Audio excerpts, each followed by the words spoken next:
Okay, everybody, you're very welcome to our webinar today.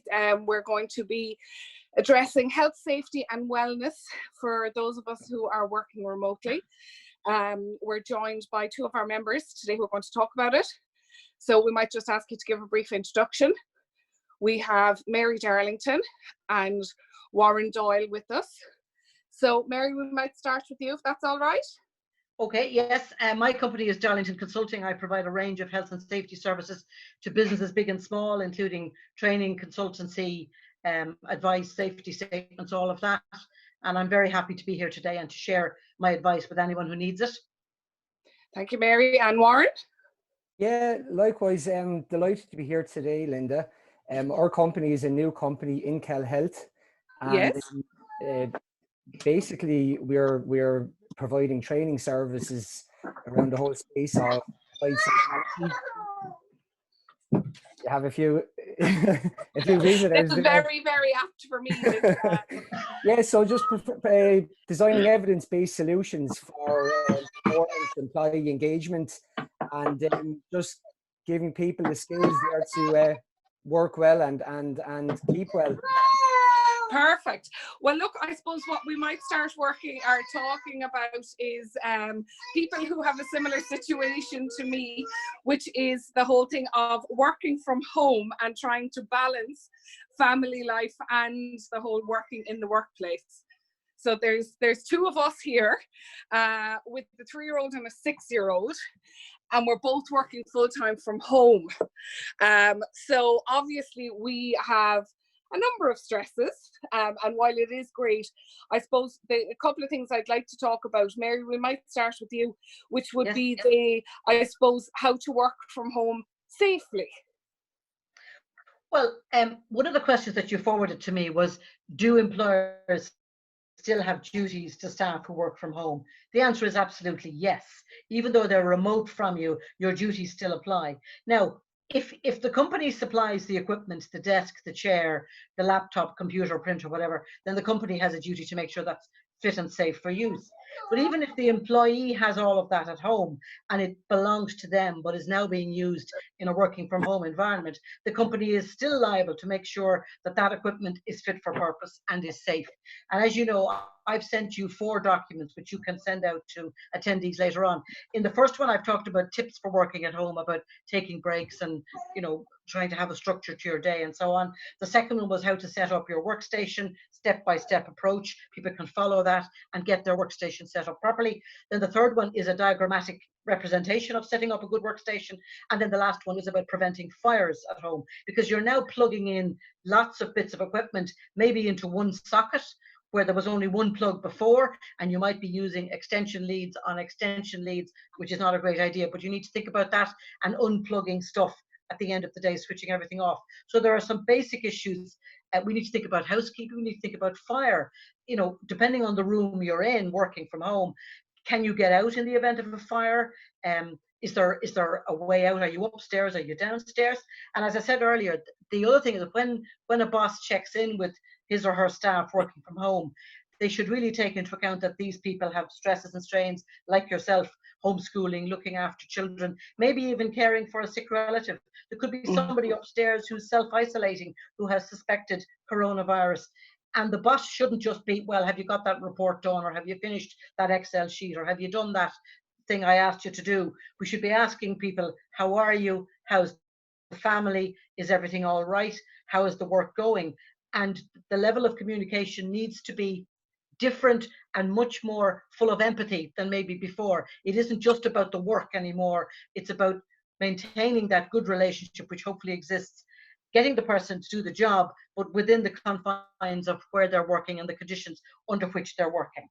And also, Mary, we've heard recently of maybe some employees who have been sent home to self-isolate and have heard nothing from their employers. So the context would be that they've been sent home, they're living alone, maybe kind of going close to retirement, and literally nobody has checked up on them. They have been without food for days, you know, and are quite distressed. Should employers who have people who are technically not working at the moment, should they be checking in on them as well? Do they have a duty of care there, or is it only if you are working remotely? No, obviously you'd have the human nature where you should, but are they required? Yes, because this person presumably is still an employee. And when this is all over, hopefully you'll want that employee back in the normal workplace functioning as they did before. These are human beings, particularly if they're living alone and they're cocooning or they've been asked to stay inside. There may be a need to make an arrangement. Can we get somebody to drop your shopping off? Or have you organized online shopping for yourself? Absolutely. We should not ignore people just because they're out of work with potential symptoms, because they can become terribly depressed, terribly isolated, and they need to understand that the company cares about them, wants to keep that relationship going with them, and should be there to facilitate anything that they need. Absolutely. Perfect.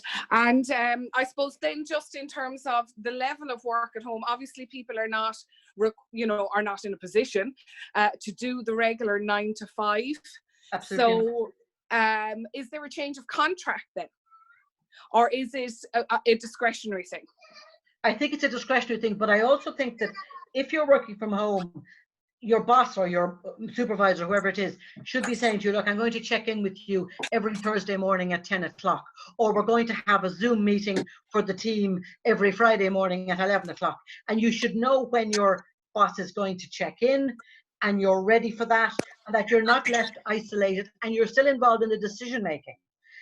Or you might decide, look, I can't do it at 11 o'clock in the morning, but I can do it at 7 in the evening when the children are with the other parent or they're in bed or whatever it is. So I think we have to have huge flexibility, and productivity may drop initially, and we have to be prepared for that because these are not normal circumstances. But I do think we have to be absolutely empathetic and take into account each person's individual situation and the stresses they're under. I mean, some people are under enormous stress because their partner may have lost their job, may not be getting any help from the state, and their financial position is dreadful. And they're worried about paying for the bills. And the boss comes on demanding that a certain report be finished by a certain time. We have to consider all of what's going on in people's lives. And everyone is under stress and strain, even by virtue of not being able to go out and socialize as we would normally do. There's just a question that's come in. Is it still mandatory for the employer to maintain a record of hours worked by employees, and in particular, evidence of breaks taken? I think, well, under the Organisation of Working Time Act, that's what's normally required, and people either sign in or clock in. That's not going to happen now. I think we could have a situation, and I'm aware of 1 or 2 companies where staff log in at a particular time to let the company know I've started work at 9, and then they log off. But I think if we don't have that technology, then people could be just asked to keep a record. I think the taking of breaks thing is going to be all over the place, because you may have to take breaks when you can or when family dictate or whatever. I think we have to be flexible, and I don't think any sort of inspector is going to prosecute a company because they haven't kept adequate records during this time. It's all about what's practical, what's reasonable, what's decent, and what can be done. I don't think there's any need to keep the breaks as detailed as they would have been before.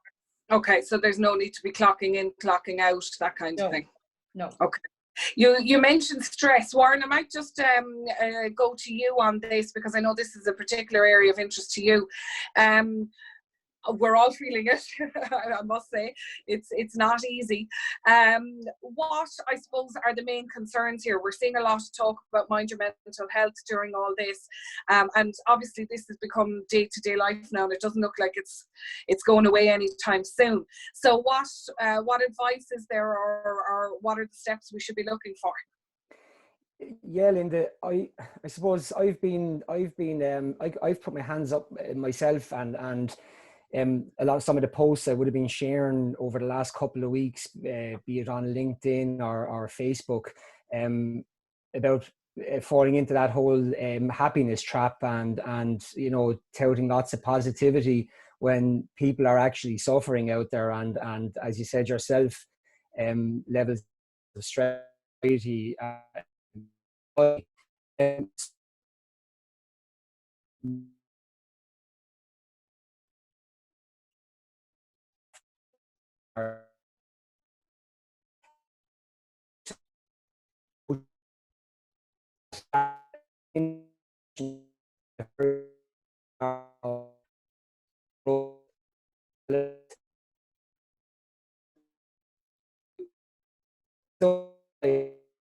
feeling okay. We're trying to promote positive interventions and exercises to people who are maybe depressed or very highly anxious.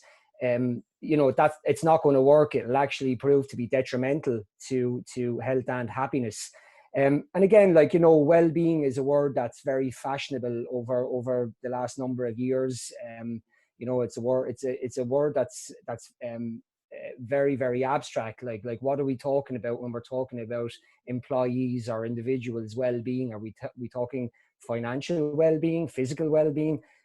So we come at it from very much psychological well-being, and the psychological well-being takes an overall look at your mental health, your physical health, and we design programs that are based off of scientific evidence-based research, and the research and the science shows us that negative emotions are very important in our life. They send us messages.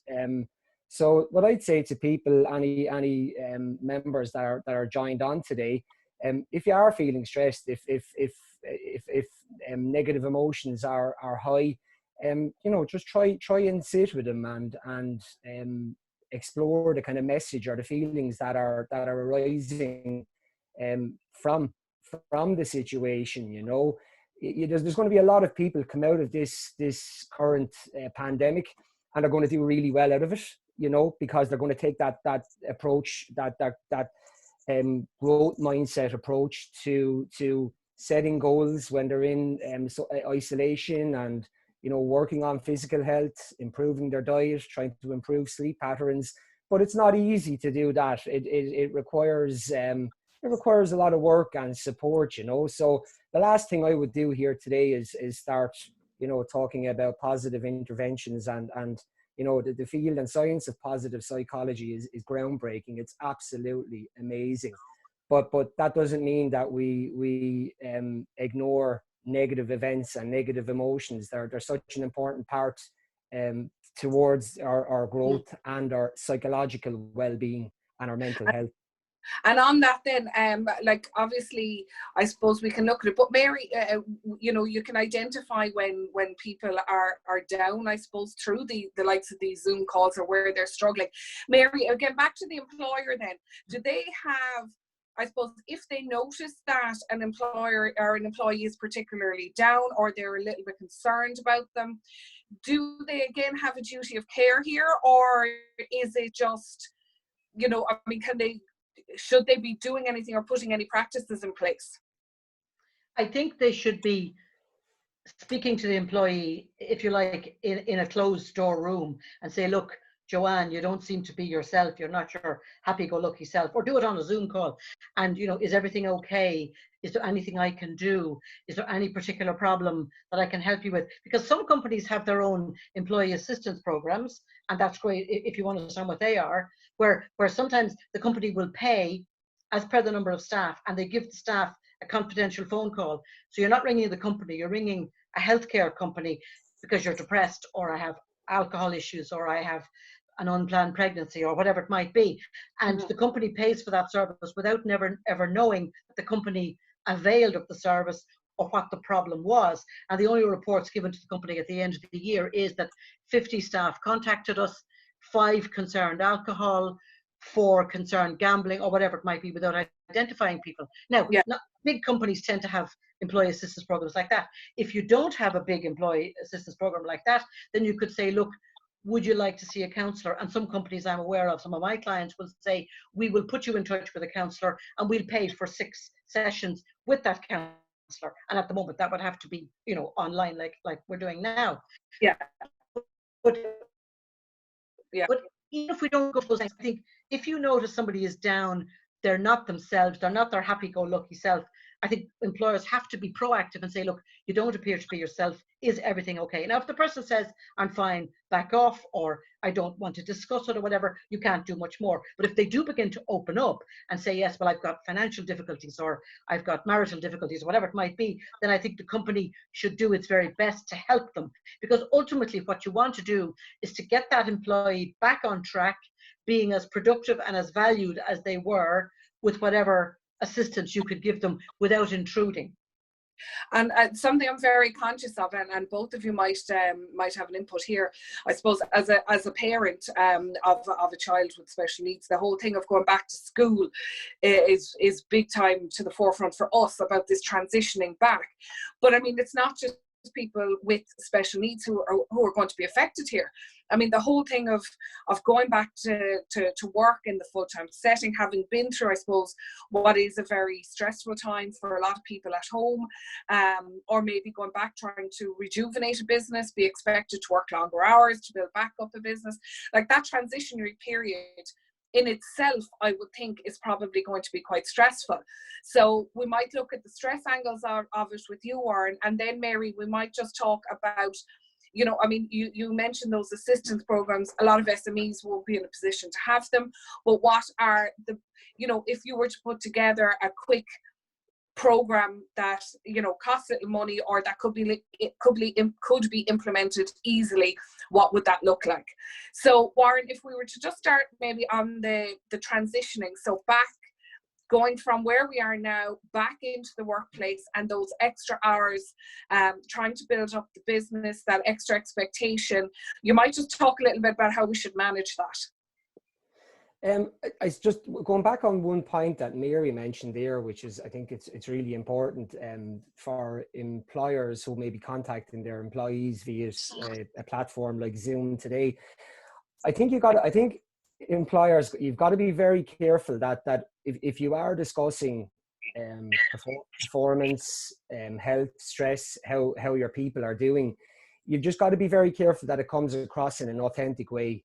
You know, that it's not just kind of a tick the box, that if it's something that you didn't discuss in the past, you know, don't be very careful if you're going to go introducing that now in a current time of high anxiety, high uncertainty, because it won't come across like it's an authentic offer. So again, Linda, we're facing a minefield. We're taking it day by day, and you know, to answer your question, again, you know, there might be a stigma around the whole thing of people who think they're functioning really well and maybe they're just surviving, or people in this moment in time who might be thriving through this process, or who are, you know, literally grabbing the bull by the horns and going, you know something, I'm taking this as an opportunity of personal growth or professional growth, spending time with family. So what I'd recommend, you know, as opposed to therapy, because of that whole thing of the stigma, I think coaching, the coaching is going to be something that's going to hit our country over the next, from now on. You know, it's coming from the States, it's coming from America. The research and the results that are coming back on performance, health, psychological health, well-being, and the payback to companies who invest in not just leadership coaching, but offering coaching for middle-level managers who can then pass those skills down then to the front line. Because I know it's not sustainable to go and have all your employees on coaching programs. So I personally think, you know, I'm a coach myself. I'm a positive psychology coach and I'm a strengths facilitator, but I get my own coaching. I have my own coach that I check in with, and when I'm working on personal and professional projects. So no, I'd be, you know, it's kind of it's like looking out into the future there, Linda, to answer that question, and yeah. And I mean, look, on that thing, I suppose, of coaching and leadership and all that, we've seen it evolve over the past couple of years with our regional leaders program, which has grown year on year, which it started out for middle management actually, and has grown so much now that, you know, we would have senior managers and CEOs and CFOs, and I think you're right. I think it has become the norm to reach out, and it's not necessarily seen as asking for help. It's more a case of that professional development. And when we finish today's discussion, we might just actually talk about what you mentioned, the stigma of mental health. But let's just I suppose that that well-being in the workplace that we were just talking about, Mary. So maybe putting practices in place from an SME's perspective. And at this time as well, obviously anybody that is looking in or listening, if they want to type in questions into the chat box, they're more than welcome, and we can answer those too. So Mary, what are you thinking? SMEs coming back to work, trying to settle back into it, what's the advice? I think companies, if they want to try and rebuild their businesses, have to take into account that people can't just go from working at home 5 days a week to working 90 hours next week because the company is allowed to reopen. There has to be a gradual transition. And it might be that somebody says, look, having been at home and having been with the children, I'd like to work part-time. I'd like to work 3 days a week, or I'd like to work 3 days at home and come into the office 2 days a week.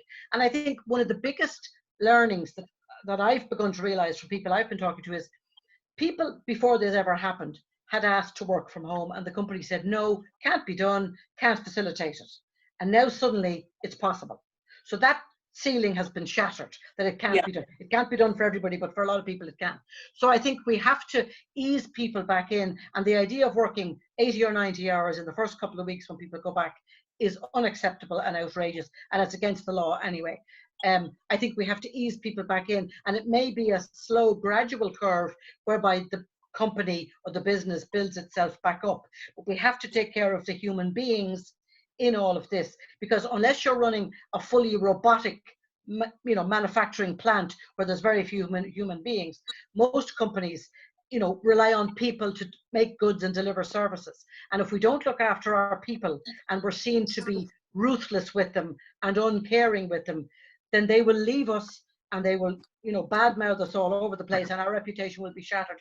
We have to bring people with us in terms of coming back in on a full-time or a phased basis, rebuilding the business, and maybe even, redirecting where the business is going, depending on how badly it's been affected. Sadly, I think there are some businesses in Waterford that will not reopen, and that's another day's work, Debenhams being the most obvious one.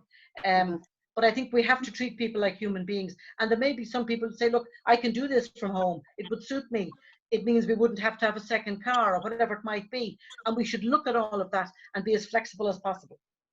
Yeah, and I mean, on that, I suppose when we talk about businesses closing, we're doing a lot of work with the Leo at the moment around the continuity vouchers. And HR is an area that obviously is covered under the continuity voucher, which I think people really should look at availing, because you're right. I mean, the working from home thing has worked for a lot of people. And there's going to be a lot of requirements around HR, I would think, going forward.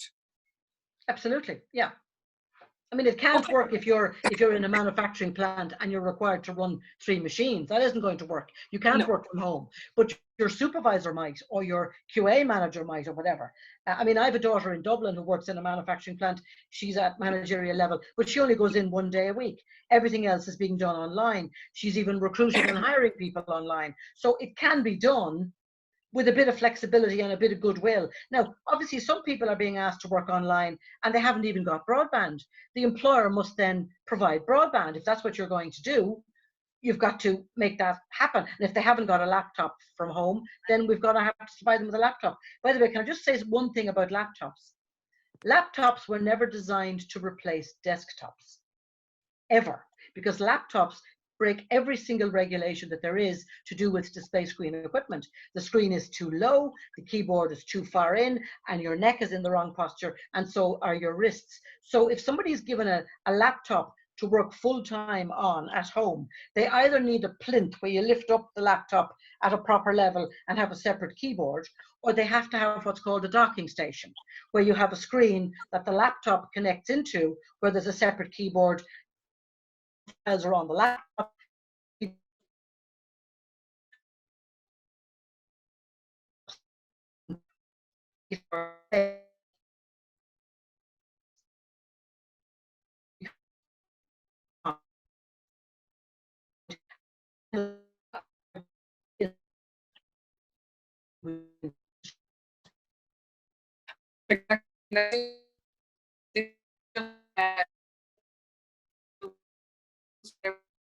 We work is probably going to change now, isn't it? That like we talked about working remotely, there's going to be more flexibility, and you know, maybe this is not a bad thing.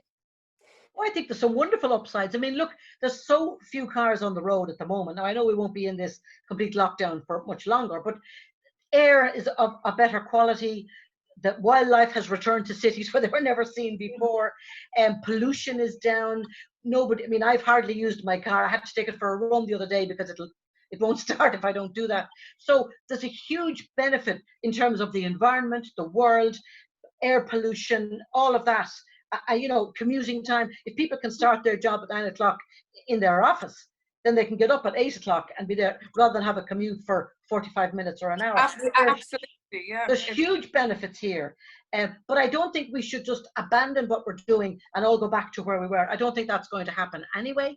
I think the biggest thing that we'll all welcome is the idea that we can visit friends and go out and socialize with friends and relatives. I mean, I haven't seen my 3 grandchildren for weeks, but you know, we're managing, we're doing it by phone and everything else. But I think that's the big thing that we now value, that human contact with loved ones that we're not getting right now. But I think the old ways of working need to be fundamentally changed and will be fundamentally changed because of this, for the better. Absolutely. Would you agree there, Warren? I mean, you know, from a psychological perspective, that we may all be better off in the long run here.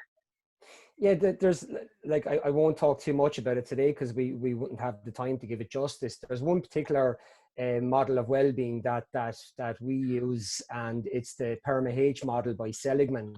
And like, you know, one of the pillars is relationships, working on positive relationships in our personal and professional lives.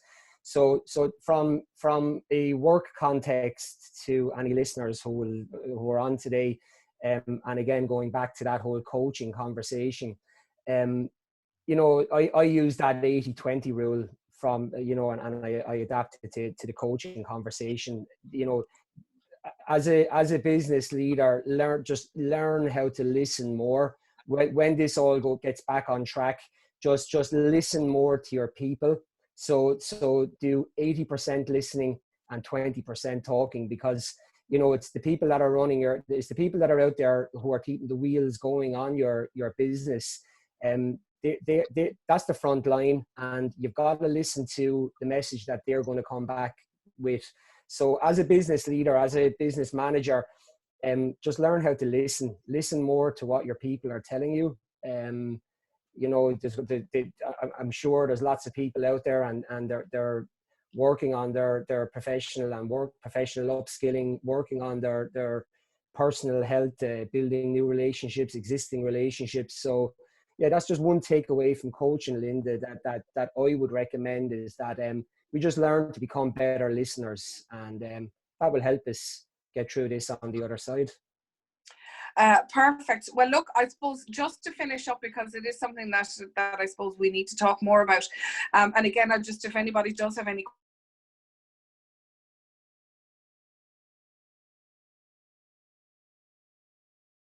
if that's all right.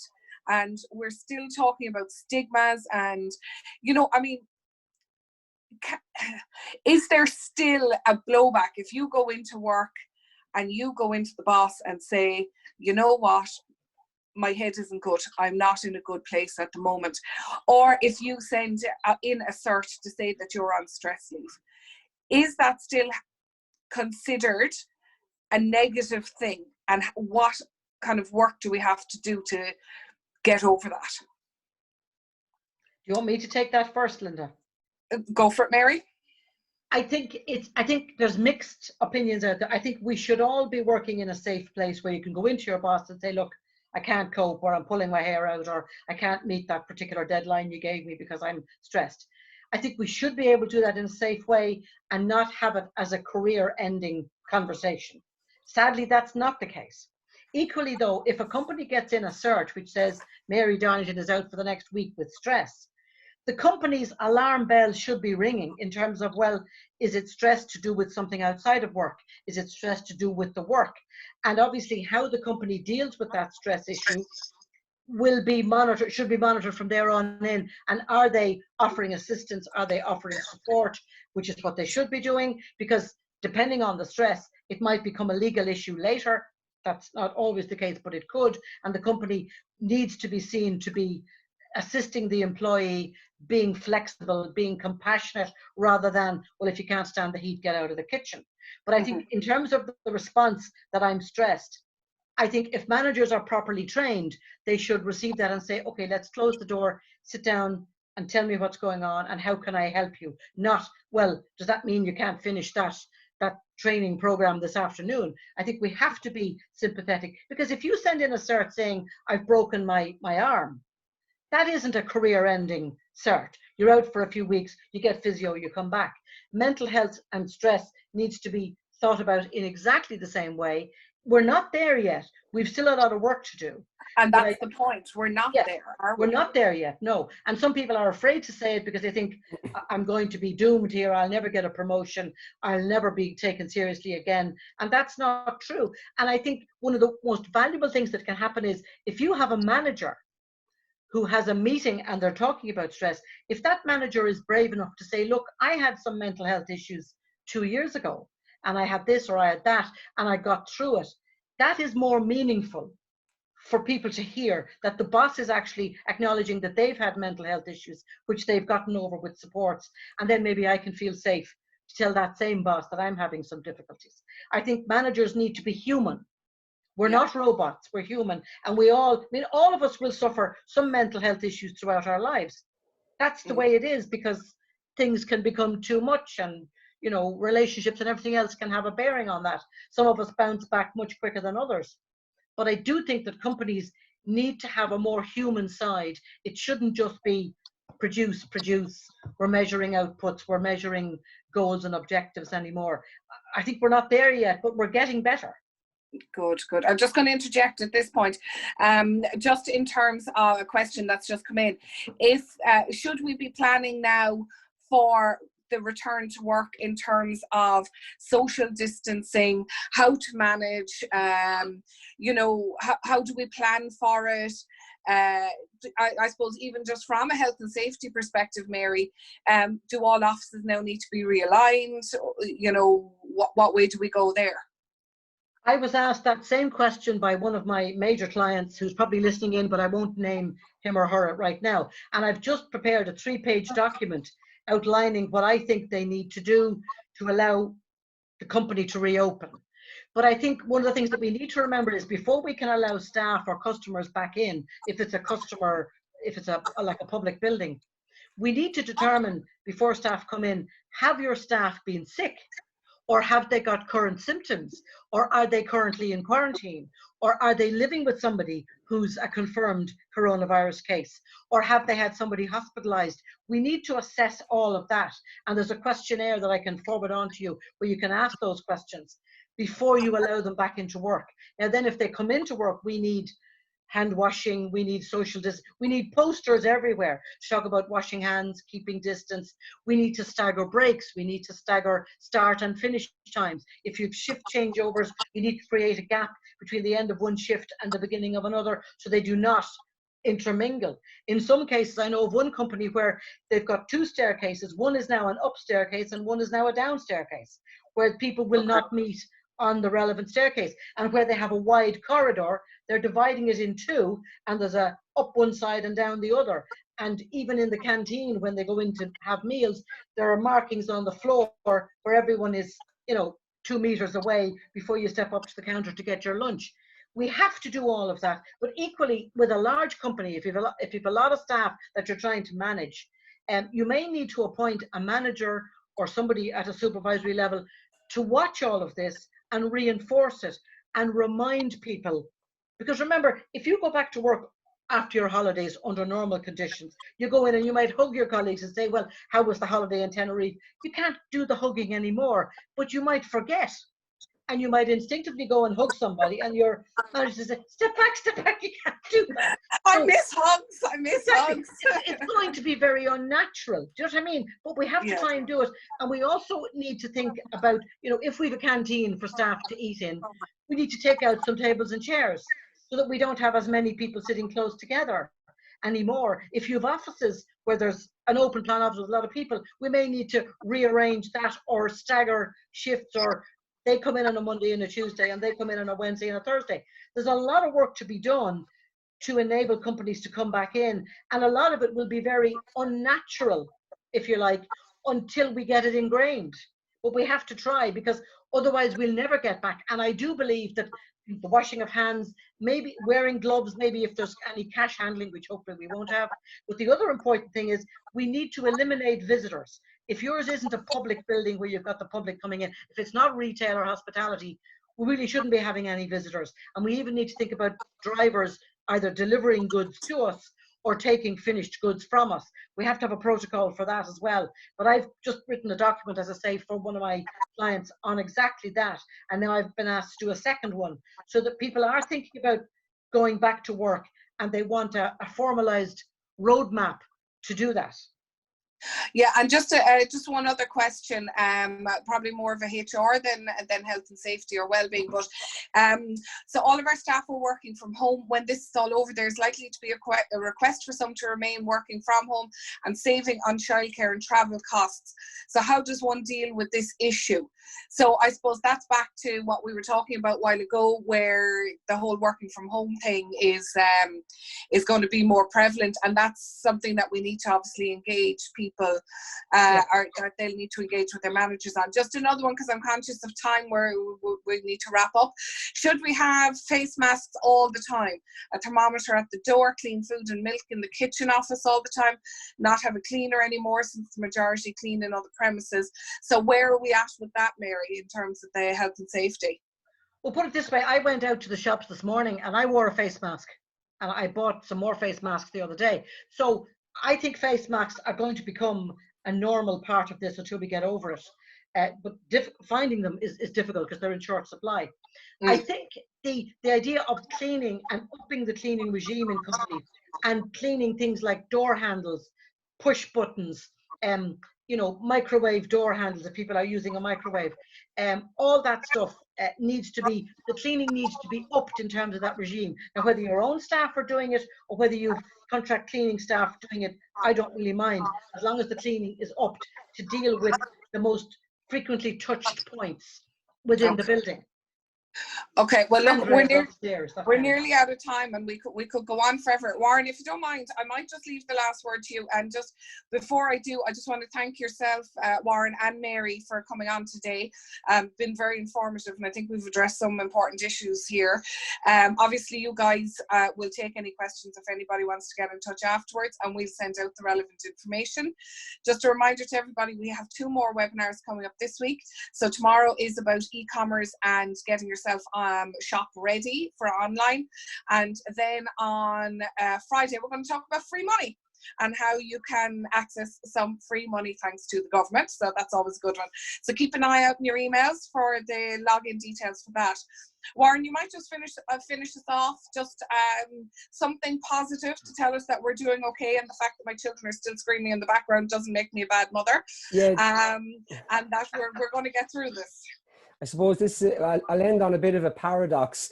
It's okay not to be okay.